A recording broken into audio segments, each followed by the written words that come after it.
In many Christian churches, today is the first Sunday of Lent. The season of Lent began last Wednesday with Ash Wednesday. It will last for 40 days altogether and culminate in the celebration of Easter.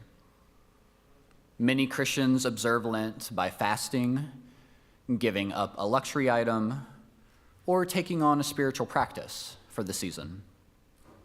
For many, it is a time of renunciation and penance, a recognition of their missing the mark throughout the year, and an honoring of the trials and tribulations experienced by Jesus and others who, like him, suffered for what they believed in. The Christian denomination that I grew up in, we didn't celebrate Lent, so I never got to experience it until I came to seminary. But once I did, it immediately clicked for me because of the way my liberal Christian colleagues introduced me to it. They invited me into a season not of repenting for my sins, of which admittedly I have many, but instead a season of preparation, a season of intentionality, a season of paying attention to those things that matter the most to me. I was invited to take on a spiritual practice for 40 days, a practice that could be giving something up, but could also be starting something new. In this 40 days of spiritual practice, it wasn't just some arbitrary length of time at an arbitrary time of the year. It was tied to a story. It was tied to the story of Jesus' 40 days in the desert, the time between his baptism and the beginning of his formal ministry, a story that I'm particularly fond of, I have my own unique interpretation of, and one that I would like to share with you today. But first, just a little bit of context. Though I can appreciate other readings of Jesus, I have to read the story from a Unitarian lens. Specifically, I have to read Jesus as primarily human, if not exclusively human. Also, I have to read it as the story of someone who deeply believed in their tradition, someone who sought to live it the best way he knew how, and to invite others to do the same.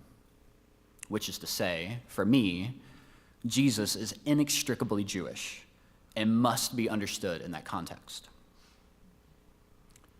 And when I read the story in these ways, it opens up for me, and it becomes a story that I can actually get behind. So, once upon a time, there was a Jewish man who lived in the ancient Near East, in lands occupied by the empire of the day, the Roman Empire. He was what we might call working class or working poor. He was a carpenter, a craftsman, like his father. And in the book of Mark, my favorite telling of the story starts off at the river with John the Baptist. There is no virgin birth, no equating him with the Logos, no lengthy account of his hereditary connection with the house of David. Nope. Instead, it starts off with him going to the river. We don't really know why he's going to the river, and as far as we know, he might not either. He could have been just another person going to see what this firebrand John was talking about. He could have been just another person struggling with living in an occupied territory. He could have been someone just looking for meaning. But when he got down there, something special happened. He undertook the ritual of baptism, and when he came back up out of the water, he heard something he didn't expect to hear. He heard the voice of creation itself call to him and tell him that he, the lowly carpenter, was the Son in whom creation was well pleased. But it's what happens next is the part in this story that I love the most. And the reason why I share it with you today, because when Jesus comes out of the water, he doesn't dry himself off. He doesn't whip those beautiful long locks of hair.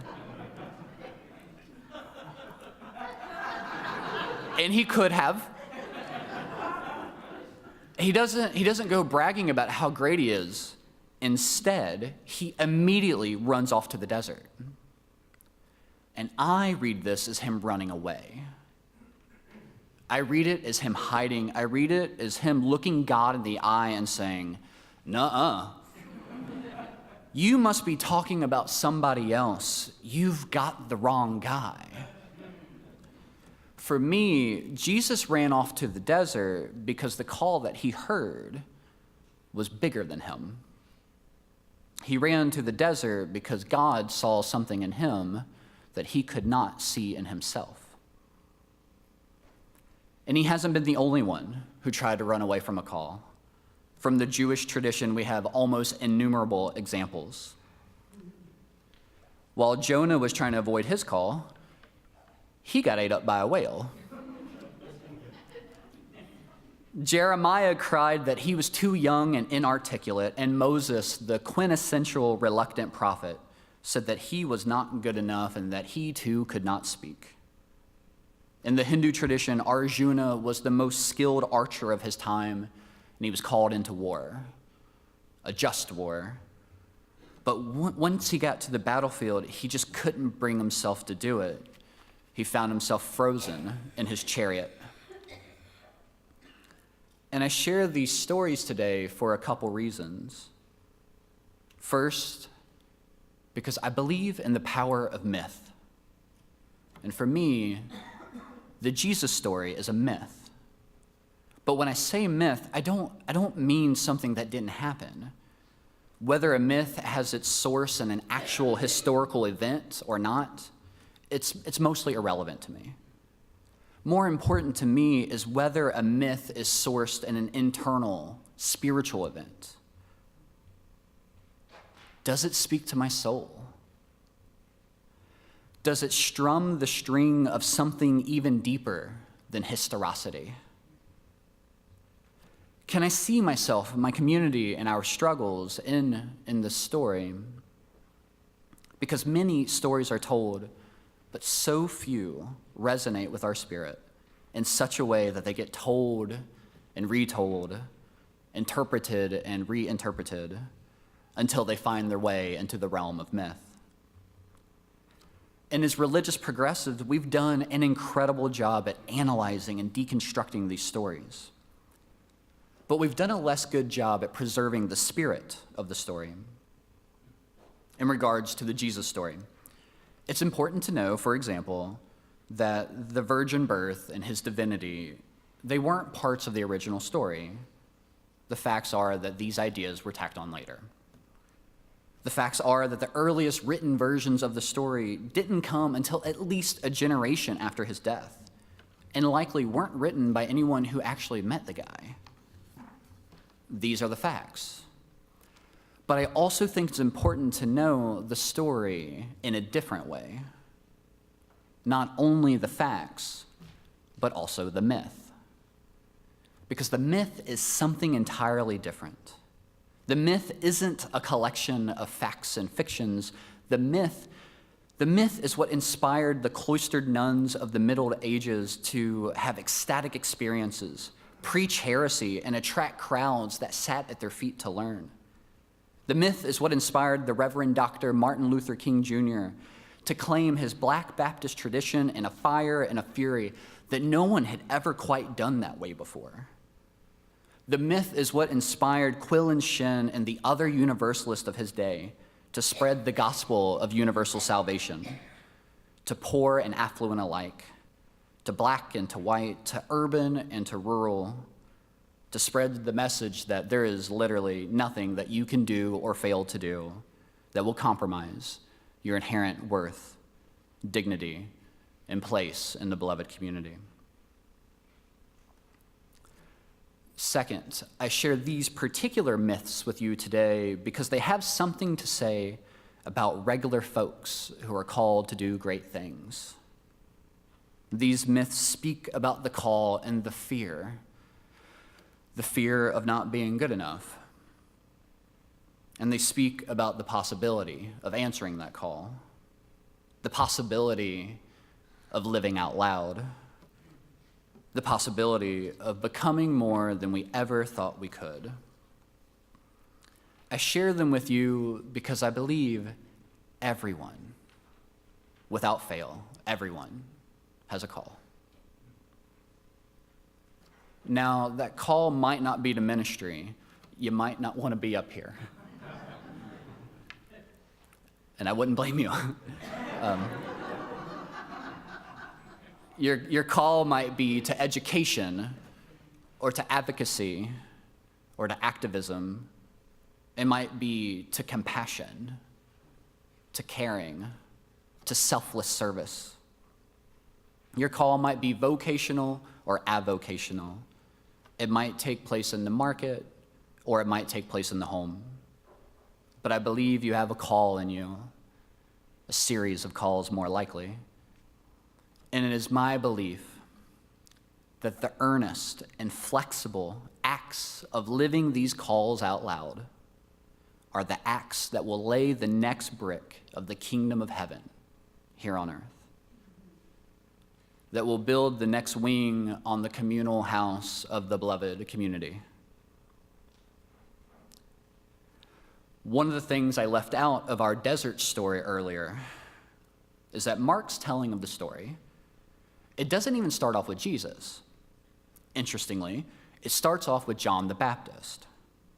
The story tells us first about John, and it's only after we learn about John that we then can learn about Jesus. I think this is important because it centers something that is often neglected in these kinds of stories. It centers the fact that calls don't exist in a vacuum. Calls, and more importantly, the answering of calls, require a community. Although nobody can live our call for us, it is important. It is impossible for us to live. It's impossible for us to live them alone. In this story, John the Baptist, he represents the faith community that through ritual and relationship unlocks our true potential. He represents the radicals who at the margins of society proclaim that there is more to life and much more to us than what we are currently experiencing. Jesus, he couldn't have done it alone. He needed John to wake him up, the angels to comfort him in the desert, and the disciples to strengthen him. Jonah couldn't have done it alone. He apparently needed a whale. Moses could not have done it alone. He needed his brother Aaron to speak for him when he could not. And Arjuna would have remained frozen on the floor of that chariot if it wasn't for his charioteer, Krishna.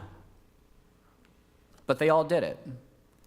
Jesus emerged from the desert and took to the countryside. Jonah made it to Nineveh, and kind of anticlimactically, the folks of Nineveh, they just totally got his message. It was super easy. They didn't even require the whale. Jeremiah became a prophet, and Moses led his people into the promised land. All of these mythic figures were able to answer their call. It just took a little time in the desert and a lot of help from their friends.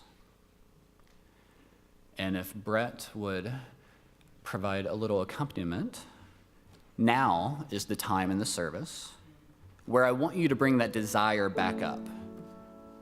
Bring to mind that thing that we spoke about earlier, that thing that you want to let go of or that you want to begin. And I invite you back into that prayerful posture, that posture that feels most reverent for you.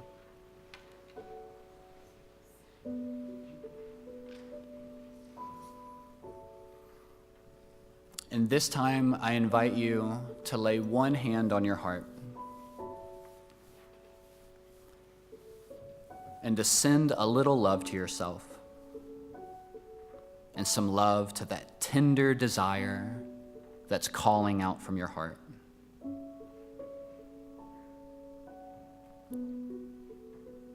And I invite you, if you're ready, to make a commitment. Whether for the next 40 days or for the next 4, whether something really concrete or something a bit more flexible. If you're ready, I invite you to take this practice on.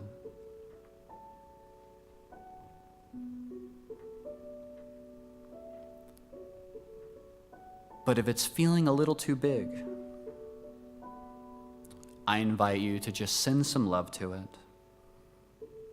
Send some love to yourself and to gently set it down for now, knowing that when the time is right, when the time is ready, you'll know it.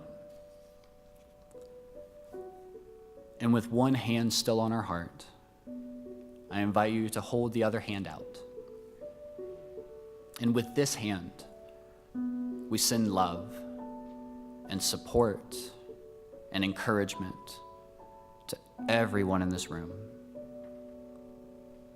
Love and support and encouragement to everyone out there who is letting go of something or taking something on. For we know that it can be difficult. Sometimes the things that we feel called to do, they feel too big. Sometimes we just want to avoid it. Sometimes we'd rather hide in the dry desert than to live into the truth of who we are. But we also know that life springs from the desert. We know that though the going can be rough, with a little help from our friends and our community, miracles can happen. May your life be a miracle. And may we be caused to know the ways in which that we can be a miracle in the life of another. Blessed be. Amen.